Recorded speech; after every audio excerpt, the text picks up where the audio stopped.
suis Danielle Simonet, députée de Paris, du 20e arrondissement, et je suis très fière de vous accueillir dans cette salle pour le colloque Amorcer la sortie de la captivité animale en France, organisé par Paris Animaux Zoopolis. Quand Amandine m'a sollicité pour voir si je pouvais l'aider pour l'organisation de ce colloque, où ma contribution est très modeste et se cantonne à réserver cette salle, j'étais d'abord très fière qu'elle me sollicite, parce que très fière de pouvoir, ne serait-ce que d'un point de vue logistique, contribuer à l'organisation de ce colloque dont la thématique me semble extrêmement importante et fondamentale. Je voudrais dire que Amandine a joué un rôle extrêmement important pour moi dans l'évolution de ma conscience sur la question de la condition animale. Et vraiment, je voudrais qu'on la remercie tous parce qu'elle développe une énergie et une capacité de pédagogie à la fois pour nous en tant qu'élus nous former et nous accompagner à la conscience, mais en même temps pour fédérer autour d'elle, pour mener des actions d'agit-prop extrêmement efficaces et pour contribuer à fédérer aussi toutes celles et ceux qui souhaitent enfin qu'on ait un autre rapport au vivant, animal et végétal. Moi, je suis très reconnaissante envers elle pour tout ce qu'elle a pu m'apporter là-dessus, et je suis persuadée que vous toutes ici également. Donc je souhaite pour commencer qu'on l'applaudisse pour l'énergie, la conviction, la détermination. Alors, avant de vous présenter, non, je vais peut-être d'abord présenter tous les intervenants avant de faire un petit mot non, on le fera au fur et à mesure. Bon. Donc je suis par ailleurs, en tant que députée, je suis co-rapporteur de la mission d'application de la loi qui a été adoptée l'an dernier, visant à lutter contre la maltraitance animale et conforter le lien entre les animaux et les hommes. Alors, on ne traite pas dans cette loi que de la problématique de la captivité animale, mais on a des articles extrêmement importants à ce sujet néanmoins. Alors, une mission d'application, pour vous en dire juste deux mots, c'est hélas une mission qui est très restreinte. Une mission d'application de la loi, c'est dans le cadre du rôle des députés de contrôler l'application de la loi. Il s'agit de voir depuis un an, est-ce que les engagements qui étaient pris dans la loi et qui nécessitent des décrets, qui nécessitent des arrêtés, des circulaires ou l'instauration de groupes de travail, de commissions ou de recensement, est-ce que ça a été fait? Ce n'est pas une mission d'évaluation de la loi. Pour autant, il y aurait tant à dire d'abord sur la question de l'évaluation.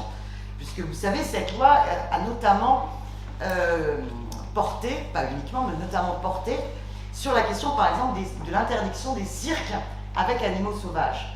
Sujet extrêmement important pour nous par rapport aux travaux de ce soir, parce que la question de la captivité animale, du trafic qu'il y a derrière, puis de l'exploitation de cette captivité animale uniquement pour le loisir, en dit long sur le mépris et la souffrance et à quel point nous devons faire évoluer les mentalités, la loi et les pratiques. Hélas, cette loi, elle interdit les cirques avec animaux sauvages uniquement dans le cadre de cirques itinérants. Comme si la souffrance animale et la problématique posée par la captivité de la faune sauvage se limitaient au problème du transport quand un cirque se balade d'un endroit à un autre. On sait bien que pas du tout. Donc, hélas, on voit bien déjà dans la loi telle qu'elle est écrite qu'il y a énormément de problèmes et que pour nous, il est hors de question de considérer un animal sous l'angle simplement d'objet de loisir. Mais en plus, cette loi, elle porte aussi notamment sur les dauphinariums. Et les dauphinariums avec spectacle seraient soi-disant interdits, sauf, il y a toujours un alinéa, c'est comme dans un contrat d'assurance, sauf si le dauphinarium est engagé dans un travail de recherche. Alors ça tombe bien, les quelques dauphinariums qui existent sont tous engagés dans les travaux de recherche, donc on fait une loi, mais on met déjà les clauses qui font qu'il n'y aura pas de conséquences immédiates, en tous les cas pour ce qui concerne les dauphinariums. Donc la bataille, elle continue, y compris sur vraiment la très mauvaise rédaction de cette loi, qui n'est pas une erreur de rédaction, mais bien une volonté politique délibérée de nous faire croire qu'on commence à entrer dans un sujet sans en assumer la volonté politique d'aller jusqu'au bout. Alors, cette mission d'application de la loi n'est pas terminée, mais on a auditionné énormément d'associations et je sais qu'il y en a ici présents qui ont été auditionnés dans le cadre de cette mission. Merci en tous les cas à elles, parce que justement leur expertise, leur vigilance m'a permis d'apprendre beaucoup de choses sur ce qui dysfonctionne au niveau de cette loi et les problématiques politiques qui peuvent être posées dans des arrêtés, dans des décrets, et à quel point il est important dans le travail du législateur d'être sans cesse bousculé par justement le mouvement associatif, le mouvement citoyen qui mène l'ensemble de ces combats-là. Parce que dans cette application de la loi, ou dans le difficulté d'application de la loi, on voit bien par exemple qu'il y a des gros problèmes démocratiques qui sont posés, puisqu'elle est censée notamment mettre en place une commission nationale de consultation sur la faune sauvage, mais on voit d'ores et déjà un déséquilibre énorme dans la composition, où le mouvement associatif, les ONG, les représentations de refuges sont sous-représentés au profit des lobbies, de ceux qui ne sont finalement pas en faveur du respect de la condition animale, avec évidemment pour l'instant aucune réponse sur quid. Est-ce qu'ils iront jusqu'à mettre dans cette commission nationale de consultation des personnes qui ont pu être condamnées pour maltraitance animale? Même cet engagement-là, pour l'instant, ils ne l'ont pas pris. Sur l'application de la loi, il y a aussi un gros problème pour l'instant, c'est qu'un an après l'application de la loi, on n'a toujours pas de recensement fiable, par exemple, des animaux de faune sauvage qui sont détenus dans les cirques. Or, comment voulez-vous accompagner finalement la fin des cirques avec animaux sauvages, même si c'est que dans les cirques itinérants, si l'État ne dispose pas d'un moyen d'avoir un recensement fiable, contrôlé, vérifié, qui permette d'anticiper comment les refuges vont être en capacité de les accueillir et comment, néanmoins aussi, on accompagne les cirques à sortir du modèle des cirques avec animaux pour être dans un modèle artistique autre, sans animaux. Et puis, surtout, il n'y a absolument aucune précision à la hauteur concernant les moyens. Parce que pour la volonté politique, il faut absolument des moyens financiers. Des refuges sont déjà dans des situations économiques difficiles, où bien souvent ils vivent plus des dons et des legs que de l'argent public. Va-t-il y avoir une volonté politique pour donner réellement les moyens aux refuges d'appliquer cette loi et donc d'accueillir les animaux avec des problématiques spécifiques, par exemple sur les cétacés, où il faut d'autres projets pour être en capacité de les accueillir. Et puis il n'y a toujours pas de décret sur l'interdiction de la reproduction et de l'acquisition et de la détention. Donc pour l'instant, on a encore 2 ans où les cirques avec animaux sauvages, par exemple, peuvent continuer à faire en sorte qu'il y ait une reproduction et que derrière, il puisse y avoir des trafics, avec aussi toutes les problématiques d'absence de contrôle aux frontières.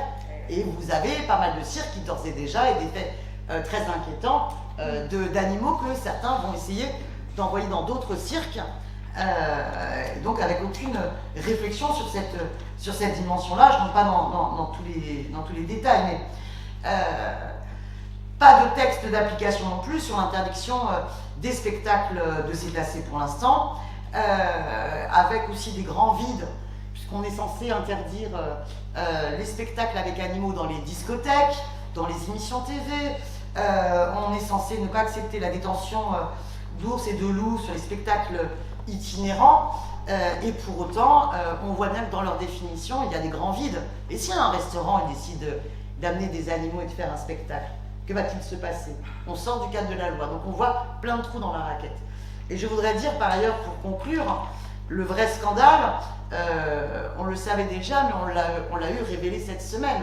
Dans cette loi, la question de la création artistique, la question cinématographique n'est pas traitée. Et on vient, par le biais de Vaquita TFR et Vaquita, pardon, le média de Hugo Clément, on a vu toutes les révélations de la maltraitance animale de Pierre Cadéac, qui est le grand spécialiste du tournage de films avec animaux, et où le reportage a donc révélé la maltraitance, mais ça va au-delà. Je ne sais pas comment décrire, mais je pense que vous avez... Il y a tout démenti. Sévices graves. Sévices graves sur animaux. C'est extrêmement... sévices graves, jusqu'à la mort de nombreux animaux. Et ce scandale-là n'est absolument pas anticipé par cette loi, donc on voit bien là à quel point la bataille est nécessaire. J'ai déjà été un peu trop longue, mais il y aura d'autres occasions lorsque la mission aura rendu son rapport. C'est une tâche pas forcément évidente. On est 2 co-rapporteurs. Je suis moi députée France Insoumise et co-rapportrice avec Anne-Laurence Pétel du groupe Renaissance. Et donc j'espère qu'on aura donc l'occasion aussi médiatiquement de pouvoir, à l'appui de ce rapport, bousculer les ministères et en même temps poursuivre et engager dans la société la poursuite de ces débats. Voilà ce que je voulais vous dire en titre introductif. Je voudrais aussi excuser l'absence du député Aymeric Caron qui tenait à venir mais qui ne peut pas être là et qui est pris en circonscription.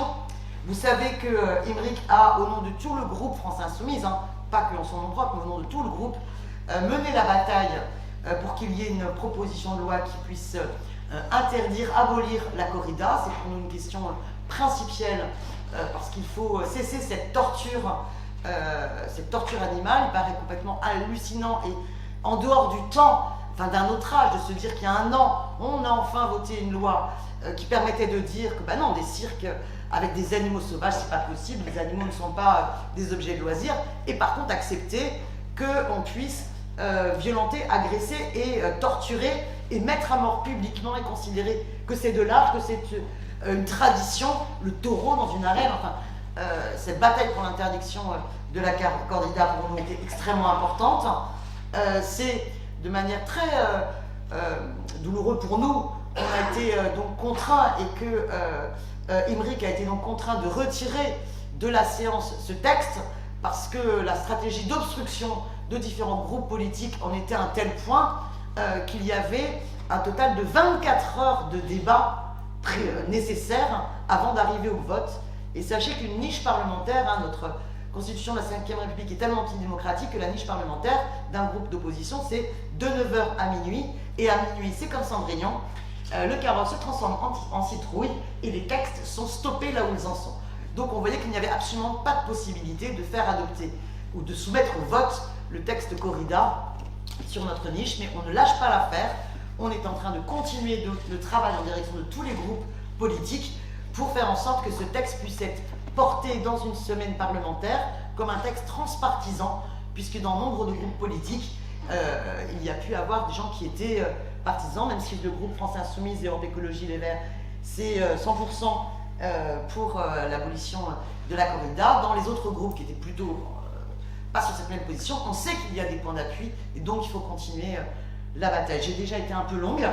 Je voudrais, je passe la parole d'abord à vous présenter aussi Anne Standbach, Terre Noire, ici présente, qui, Anne Standbach pour moi joue aussi un rôle extrêmement important. Donc moi je suis petite entre mes deux sœurs, on va dire, mes 2 camarades, puisque Anne Standbach, avant d'être députée, a joué un rôle extrêmement important dans le livret Conditions animales de la France Insoumise et dans le travail de l'élaboration du programme présidentiel législatif de la France Insoumise sur la question animale. Et donc je sais que sur la question de la captivité et de la bataille à ce sujet, elle a énormément de conditions à partager avec vous. Merci à vous toutes et tous.